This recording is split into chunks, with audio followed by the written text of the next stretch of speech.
오늘 사순절 세 번째 주일을 맞이했습니다.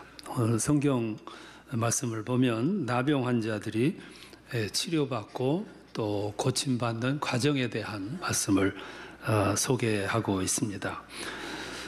옛날에 나병 환자들은 이 공동체로부터 소외됐었습니다. 또 별도의 수용소에 수용돼서 가족으로부터 떨어져서 살았습니다.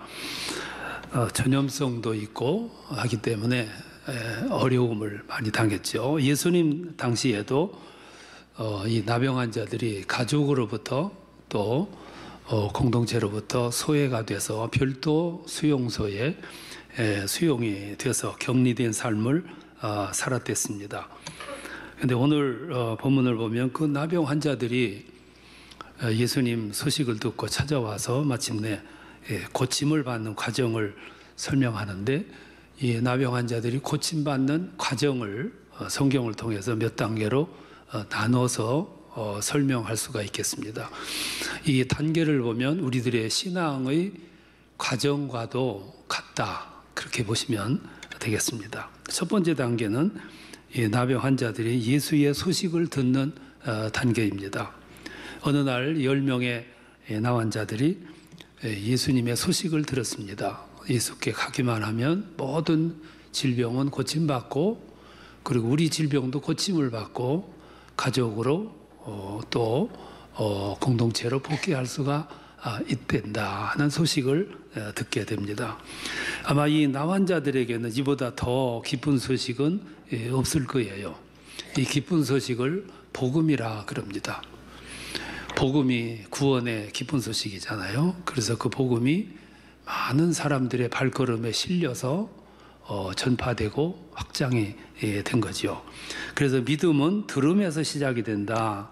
성경은 그렇게 말씀을 했어요. 이 나병 환자들이 예수님의 소식을 듣는 순간 눈이 번쩍 띄었겠죠. 얼마나 기뻤겠어요.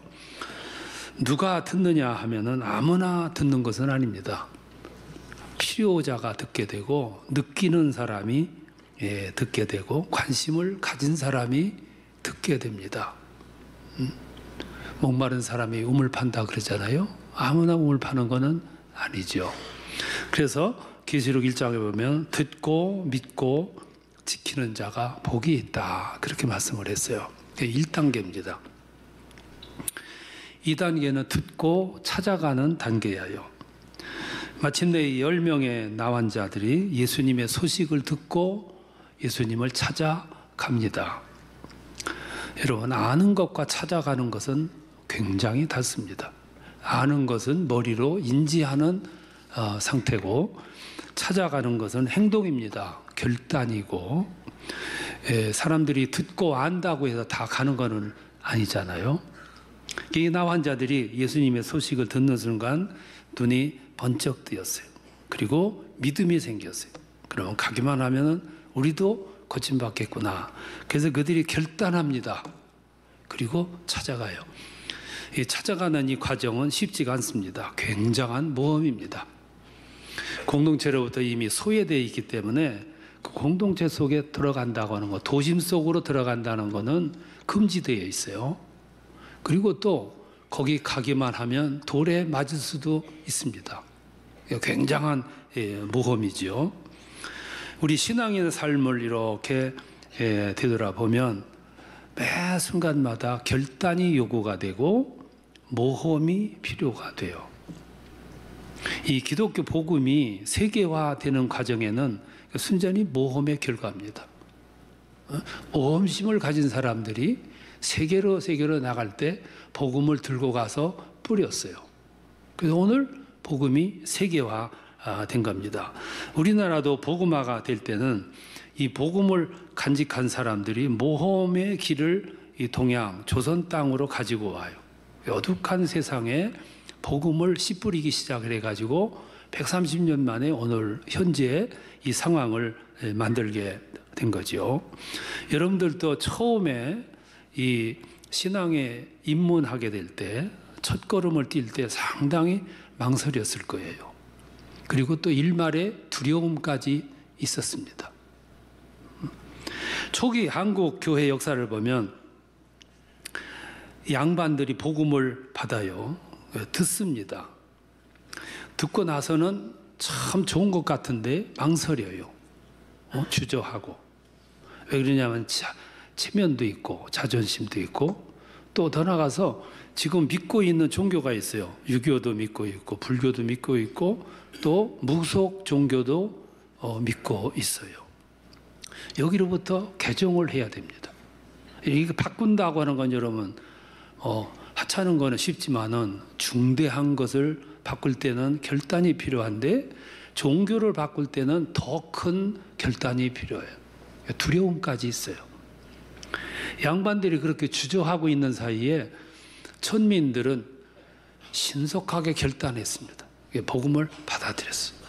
그 교회 나가는데 굉장히 빨랐어요.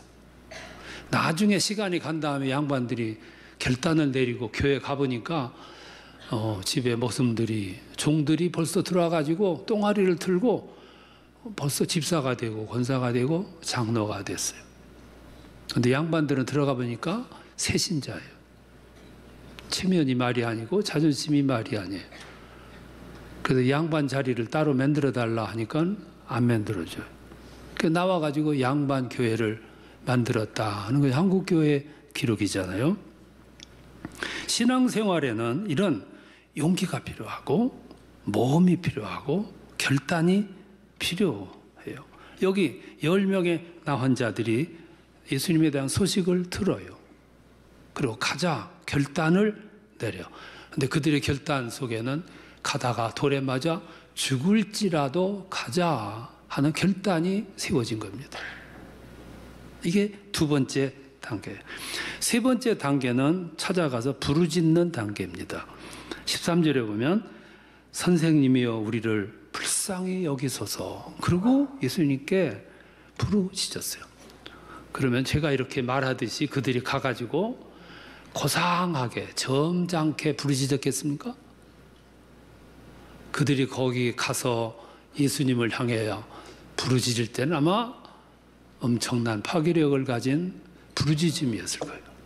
소리를 높여서 간절한 마음으로 호소력 있게 가서 부르짖었을 거예요. 성경엔 안 보이지만 그렇게 부르짖는 그 나병 환자들에게 제자들이 가장 앞서서 가로막았을 거예요. 또 그 주변에 에워싸고 있는 수많은 사람들의 손에 돌이 들려졌을는지도 몰라요. 나병 환자들은 거기 오면 안 되는데 막 가로막았겠죠.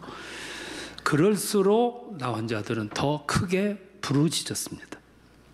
여러분, 기적의 현장에 가보면 공통점이 하나 있는데 기적이 일어날 수밖에 없는 모험이 반드시 있었어요. 그게 기적의 요소입니다. 거의 이런 부르짖음이 있었다거나 이런 돌에 맞을 각오를 한 결단이 있었다거나 하는 이런 그런 모습이 반드시 거긴 있어요. 그게 기적의 요소니까. 더 큰 기적이 일어날 때는 더 큰 조건들이 거기 있었어요. 여기 나병 환자 10명은 사생결단하고 부르짖었을 거예요. 체면, 자존심 상관없이 이게 마지막이야. 여기서 고침받지 못하면은 우리는 평생 이렇게 죽을 거야. 사생결단하고 부르짖었어. 그 모습을 주석하는 주석자들 말하기를 그것은 살아있는 기도였다. 이렇게 표현을 했어.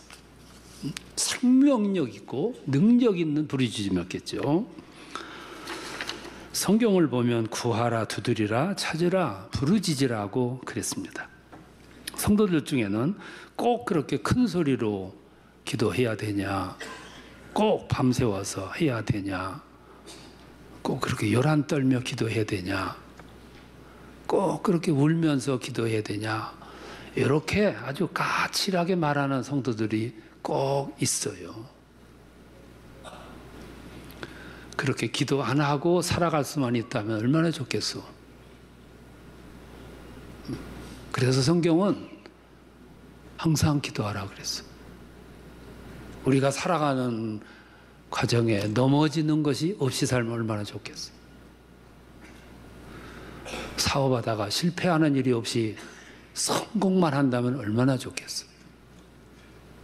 근데 삶의 질서는 그게 아니거든. 그래서 평소 기도하셔야 돼. 네 번째 단계는 찾아가서 부르짖는 단계예요. 그런데 그 부르짖었더니 예수님께서 탁 고쳐주셨냐? 성경에 보면 그런 법은 없어요. 가서 생사결대 안 하고 부르짖었더니 예수께서 말씀하시기를 제사장들에게 가서 보이라 그랬어요. 저 소외된 곳에서, 격리된 그곳에서 여기까지 오는데도 돌 맞을 각오를 하고 왔는데 안전뱅이는 그 자리에서 고쳐주더구만. 중풍병자는 그 자리에서 고쳐주더구만. 또 가래. 또 모험하래. 제사장한테 가기까지 또 그 길에 어떤 사건이 일어나는지도 모르는데. 여러분, 우리들이 신앙생활 하잖아요. 신앙생활하는 이 여정을 이렇게 보면 끊임없는 모험을 요구하고 용기를 요구하고 결단을 요구해요. 신앙의 요소야, 그게. 장님의 눈에다가 흙을 발라놓고 실로암까지 가서 씻으라 그랬어요. 거의 2km나 되는데. 보지도 못하는 사람을. 나 환자 보고 여기까지도 모험하면서 왔는데 또 가래. 여기서 생각할 점이 하나 있습니다. 그게 뭐냐면은 왜 또 모험하라고 하냐? 그 이유예요. 왜 그러냐? 그거는 복을 주시려고. 복을 주시려고. 그러니까 하나님께서 아브라함에게 내가 너에 복을 줄 거야. 근데 고향을 떠나 아들을 바쳐. 왜? 내가 너에게 복을 주기 위해서. 장님 실로암까지 가. 왜? 네 눈을 뜨게 해주기 위해서. 나병 환자 저 제사장한테 가. 내가 다 고쳤어. 가서 고침받은 걸 보여줘. 그래서 결국 이 10명의 나 환자가 무슨 마음이었는지 순종했어요. 또 모험하기로 하고 그래서 제사장한테로 갔어. 가서 보니까 나았어요.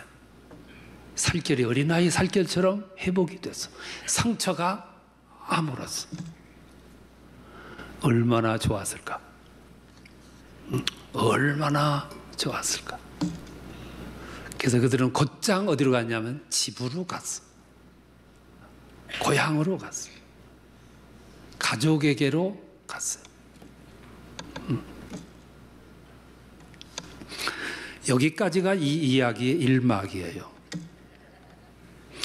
5번째 단계는 그중 한 사람이 집으로 가지 않고 예수께로 찾아와요.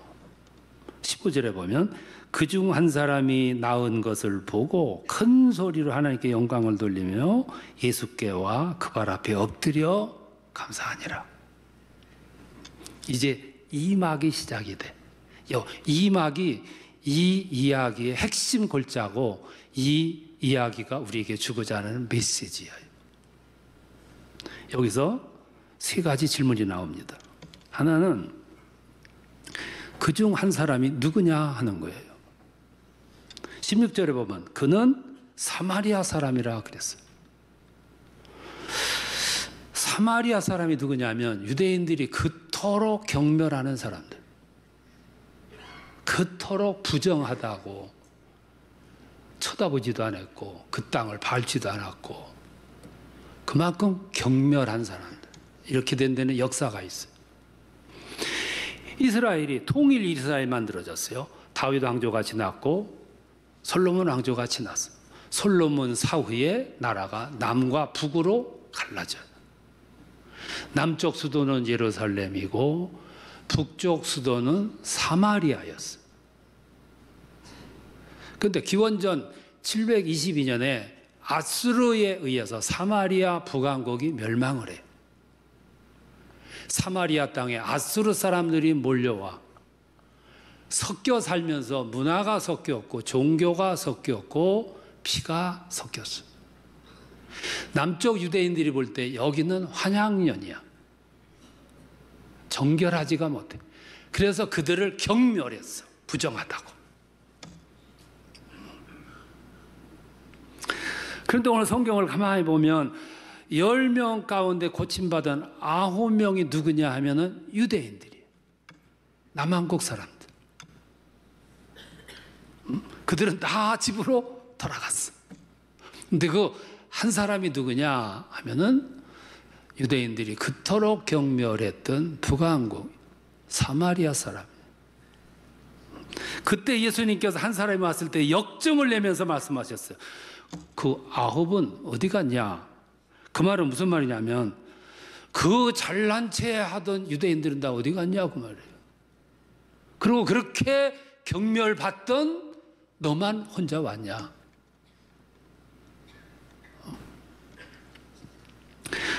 여러분, 신앙의 성숙도는 언제 할 수 있느냐면 평소에는 잘 몰라요. 유사시가 와봐야 돼. 결정적인 순간이 되어야 신앙의 성숙도, 깊이, 모양, 크기가 그때 발견되는 거야. 9명 그토록 교만했던 유대인들이었어. 근데 한 명은 그토록 모멸받던 사람이었어. 근데 결정적인 순간이 되니까 한 사람만 돌아와. 이게 첫 번째 질문이고요. 두 번째 질문은 그러면 이 사마리아 사람은 왜 혼자 돌아왔을까? 고쳐줬다고 인사하라? 뭐 그것도 답은 되겠죠. 근데 근본적인 답은 아니에요. 그럼 왜 혼자 왔냐? 사마리아 사람은 예수를 메시아로 본 거예요. 여러분, 예수님이 나의 구주시고 메시아라는 거 확실한 사람은 아무리 어려움이 와도 여기 떨어져 나가질 않아. 들어왔다 나갔다 들어왔다 나갔다 하는 사람은 왜 그러냐면 이 초점이 불분명해. 그러니까 미련 없이 기분 나빠도 나가고 싸우고도 나가는 거예요. 9명이 그를 고쳐준 분이 메시아라고 하는 것을 믿었다면 그들은 집으로 갈 수가 없어. 근데 사마리아 사람은 찾아왔어. 베드로가 밤새 고기를 잡았는데 한 마리도 못 잡았어요. 근데 예수라고 하는 분이 오셔서 깊은 곳에 던지라고 그래. 그래서 던져봤더니 그물 가득히 잡혔어요. 베드로 형제, 요한 형제가 막 흥분을 하면서 고기를 주워 담고 있어요. 그때 베드로는 생각했습니다. 왜 그럴까? 왜 밤새 한 마리도 못 잡았는데 저분 한마디에 이런 많은 고기가 잡힐까? 저분은 누구일까? 저분은 저 깊은 바닷속 그 속까지 다 들여다보는 분이신가? 거기까지 이르렀을 때 또 한 생각이 들었어. 저 깊은 물속도 들여다보시는 분이라면 저분은 내 내면의 세계도 내 속도 들여다보시는 분은 아닌가. 그래서 무릎을 꿇은 거예요. 그리고 나는 죄인입니다. 나를 떠나소서 한 거예요. 그런데 이 사마리아 사람이 깨끗함을 받았어. 고침을 받았어.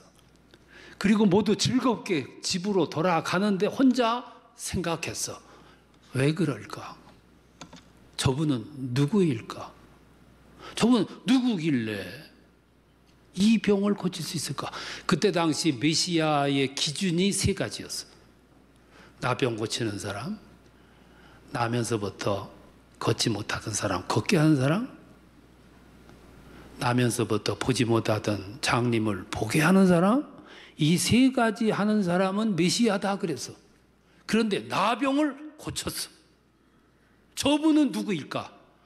그러다가 마지막에 도달한 질문이 저분은 메시아야. 우리들이 그토록 고대하던 메시아. 그래서 모두 집으로 가는데 이 사람은 예수를 찾아온 거예요. 왜? 당신은 메시아입니다. 고백하기 위해서.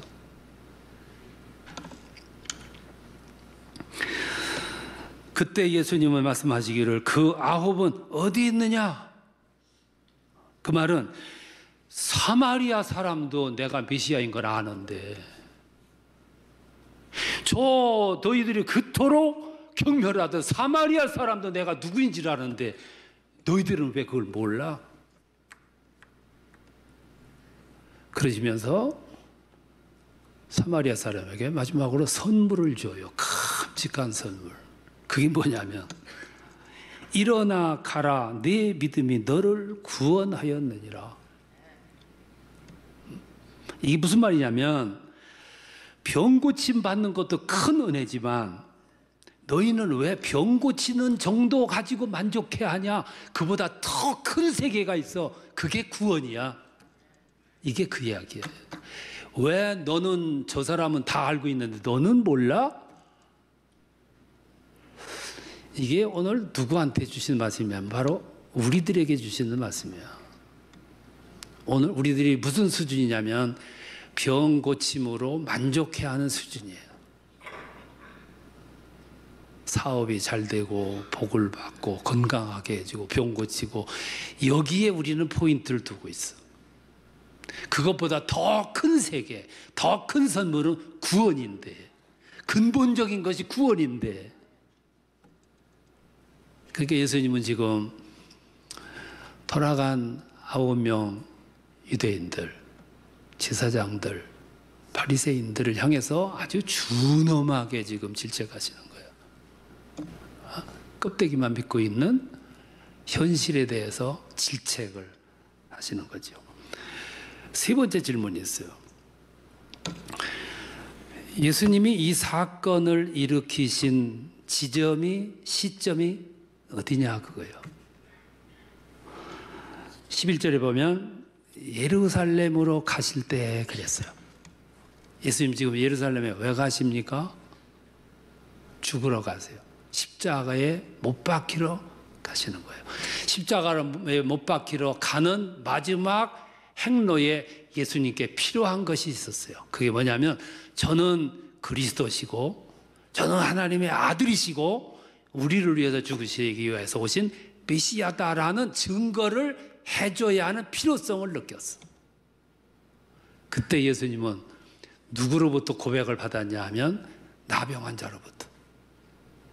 당신은 나의 주님이십니다. 당신은 하나님의 아들 오시리라고 하신 메시아십니다. 다른 사람이 아닌 유대인들이 아닌 유대인들이 그토록 경멸하던 사마리아 사람이. 그런 다음에 18장에 보면 다시 또 한 사람이 신앙 고백을 해요. 그게 누구냐면 장님이었어요. 38절에 보면 맹인이 외쳐 이르되 다윗의 자손 예수여.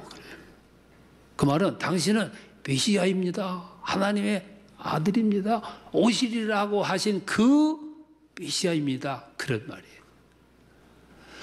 예루살렘으로 가는 도중에 누구로부터 신앙 고백을 받았냐면 나병 환자로부터, 장님으로부터. 오늘 사순절 세 번째 주간인데 사순절을 기억하고 행사하고 기도하고 새벽 기도하고 금식하고 그것으로 끝나는 것이 아니고 더 중요한 게 뭐냐면 당신은 나의 주님입니다. 당신은 나의 구세주이십니다. 당신은 하나님의 아들 오시리라고 하시던 그 메시아입니다 하고 뜨거운 마음을 가지고 고백하는 신앙 고백을 하는 기간이 사순절이에요. 하나님의 역사는 많은 사람들을 통해서 이루어지는 것이 아니고 소수를 통해서 이루어졌어. 복음을 전하는데 세상 모든 사람들이 나서서 복음 전한 게 아니라 소수가 나서서 복음을 전했어. 예수님의 행로에 많은 사람들이 나서서 고백한 것이 아니라 소경이 나섰어. 나병 환자가 나섰어. 9명 가운데 10명 가운데 한 사람이 나섰어. 저는 오늘 여러분들이 역할이 참 다 중요하지만 더 중요한 역할이 있다면 한 사람의 역할을 감당했으면 좋겠어요. 그게 오늘 아침 우리에게 주는 미션이에요. 많은 사람들이 고백하는 것도 중요하지만 그럴 수 없는 세상이기 때문에 한 사람이 고백하는 고백, 그것 때문에 세상에 살고 복음이 전하고 하나님의 역사가 세상에 이루어지는 거라 이 말씀이에요. 오늘 여러분들이 입에서 이 나병 환자 한 사람이 터져 나오는 신앙 고백, 그 고백이 여러분들이 고백이 될 수 있기를 축원합니다. 뜨거운 마음으로 고백하며 사순절을 보내고 이 아침에 찾아오시는 우리 주님을 맞이하시는 축복이 있기를 축원합니다.